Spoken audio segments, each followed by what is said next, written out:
So I made my full reaction last night to Ian Garry versus Carlos Prates.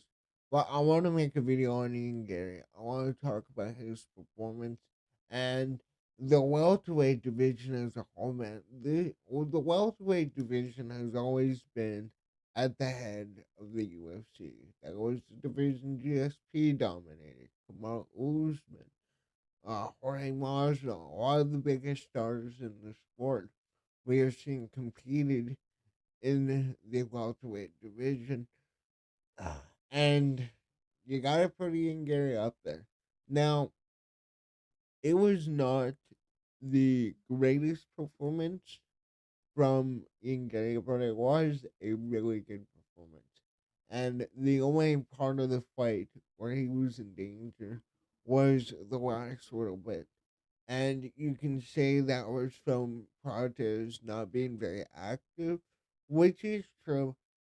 But again, that's not up to Ian Gary. Ian Gary went out there, he performed the way that he needed to, and he is highly talented, really talented. He is a really talented fighter, and he'll be around for years to come. What stood out to me in that fight was his ability to control range. And that is an ability that only the best, or the only select few fighters have that. Connor had it, Silva had it, GSP had it, John Jones has it. Like, only a few fighters understand that kind of distance control. Um, but with that being said, you also gotta bring into account this is on short notice. Once again, another short notice fight. Um, coming out here against a really scary guy in Carlos Prates, who just got into the rankings, who's a part of probably the biggest camp right now. The fighting nerds, they're taking over the sport. Um, but we know what will come next. Now, he did say that he will be the backup fighter for JDM versus Bilal, which I understand it. Immobil, or not Immobil, what's his name? Brady just fought. Gary, lost to Shavkat in a good fight. But Shavkat seems to be injured. But, he did beat Carlos Prates definitively, apart from the fifth round. And like I said, it was an early win against a guy that will be around for years to come. We will probably see Ian Gary versus Carlos Prates 2 down the road. He was supposed to fight Walking Buckley in December of last year, but he stepped up against Shavkat when Bilal got injured, and like I was mentioning, he did he did a very good job against Shavkat Rakhmonov. He did a lot better than I thought he would, and he's the first fighter in Shavkat's career that took him to a decision. Um, we'll have to see when Shavkat fights, though, because you have to think that Shavkat, his next fight will be for the title. If you beat Ian Gary, it needs to be for the title. He's undefeated, and that was his only decision win. Um, you had the fight with MVP, which was kind of the reason I picked Carlos Prates to win this fight. MVP had a lot of good moments against Ian Garrett. I had MVP winning this fight. I had him winning the I think it was the first and second. I had him winning the first for sure. And then the one round that I gave Ian Garrett was when he got on MVP's back for a good minute and a half there. But he did beat MVP again, a legend MVP outside of the UFC has a really good career, and he's still competing at the high level at his age, at the highest level. Jeff Neal, he beat by split decision. Again, a really close fight. Neil Magny, he KO'd Daniel Rodriguez, which um, is the other part. He only has three finishes in the UFC. Finishing D-Rod, though, is a really good win. He finished Kenan Song, beat Gabe Green by unanimous decision, Darren Weeks, and KO Jordan Williams in his debut. Like, when you look at Ian Garry, you look at how he was fighting in that fight, the crowd was booing, and I disagree with it. It was a really good fight. It really was. Um, but again, I don't know how Ian Garry does against top welterweights. Carlos Prates, I believe, will be a top welterweight in the next 2 years. But right now, when you go over to the these um these rankings, I'm using topology. We all know UFC rankings suck. Well, like when you look at Ian Gary's style, he's a striker. He has good grappling, but it's all about getting distance, staying on the feet, and landing strikes. He utilizes leg kicks. Has a really good jab too. Could he do that to Bilal? Potentially. I think Bilal beats him though. I think that Bilal is a really good grappler. Not the most entertaining fighter to watch, but still a really good fighter. And he dominated Leon Edwards. Leon Edwards, apart from his last two fights, showed incredible takedown defense when he was on his 8 fight win streak or whatever. Then you have Sean Brady. He just submitted Leon Edwards, who we are talking about.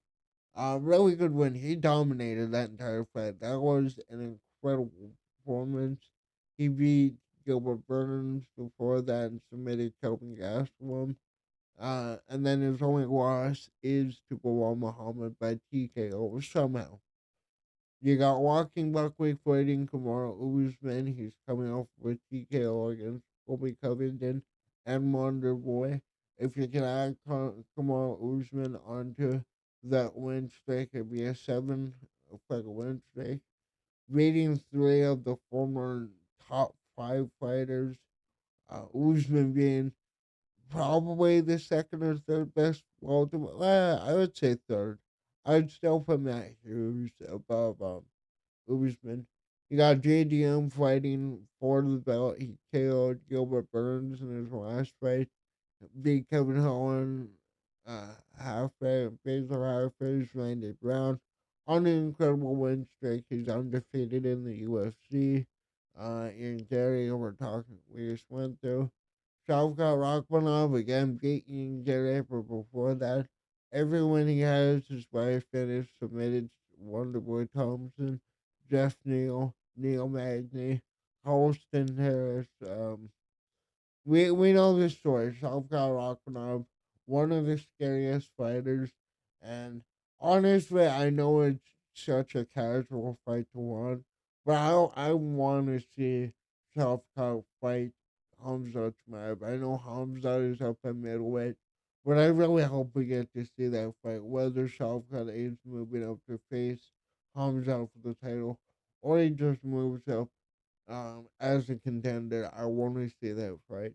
Leon Edwards coming off of 2 losses, the submission to Sean Brady, and the loss to Bilal Muhammad. Once again, dominated Leon in the grappling. He beat Colby. Colby looked terrible in that fight. Beat Usman in the third fight. The head kick, headshot dead. Don't let him bully you, son. We all know the memes that came from the Usman fight. Then you had the Nate fight before that, where he won that fight comfortably up until like the last minute of the fifth round where Nate nearly knocked him out. And if Nate Diaz knocked out Leon Edwards in that fight, who knows? Maybe we would have had Nate stay, and maybe he would have went on to fight Usman. Who knows? Nate Diaz might have even beaten Kamaru Usman. Like you can never count out the Diaz brothers on winning a fight that you really don't think they should win. They got Jeff Neal who just KO'd RDA in his last fight. Lost to Ian Garry Shavkat. We know Jeff Neal, a bit of a gatekeeper. Morales, he's fighting Gilbert Burns, Wonderboy Thompson, Colby. The real threats come in um after the top 15. Like Vicente Luque probably retiring soon. Gilbert Burns probably retiring in his next fight. I should go down here. Fakradinov, a really good guy on the come up. Brian Battle had a really boring fight against Randy Brown, but again, KO'd Kevin Durset, submitted AJ Fletcher, Gabe Grant. He is a really good fighter, and I do believe Brian Battle will be a contender. Gabriel Bonfim, he just submitted Chaos Williams, bit Andrew, so by decision. Lost to Nicholas Dolby, but again was on what was undefeated before Nicholas Dolby. Carlos Whale, again, another guy I think that will be cracking into the top 15. You get the point. There are a lot of good fighters that can come in that will be replacing the old guard of like well, Leon's old, but Vicente Luque, Usman, Colby Covington. We know that Wonder Boy. We know they're gonna fizzle out in the next year or two, whether they retire or whether somebody beats them. But it's gonna be fun. I really hope that Bilal Muhammad uh, fights JDM, and I hope Bilal tries and get back out there at the end of the year. Like I want to see champions defend their belts multiple times a year. Islam is about to do it for the first time in his title reign. If he ends up fighting at International Fight Week, like he's being rumored ever since DDP was rumored to be injured, but the welterweight division will have the most size. I feel like lightweight. We know Islam is there. We'll have to see what will happen when Islam retires. Whether Taporia wins that belt and whoever Taporia ends up fighting in lightweight. Um, but I do believe this division when you have guys like Buckway, who again are on a tear ever since moving to welterweight. You got Sean Brady, who just dominated Leon Edwards. You got Shavkat Rakhmonov. And you got Ian Garry, man. Again, wasn't the most entertaining fight, but he proved he is a top level fighter. He belongs in the top of the welterweight division. It's just a matter of who else will come into the other ranking spots. Um, And again, this was two guys fighting early on in their career. I guarantee you, we will get this rematch down the road. I hope it's not, in a year or two. I hope we get this rematch in like, 3, 4, 5 years. Um, when both of them have notable wins in that. But that's really all I got. I just wanted to talk about. Uh, well, I actually want to add this one. I wanted to talk about Ian Garry in a separate video.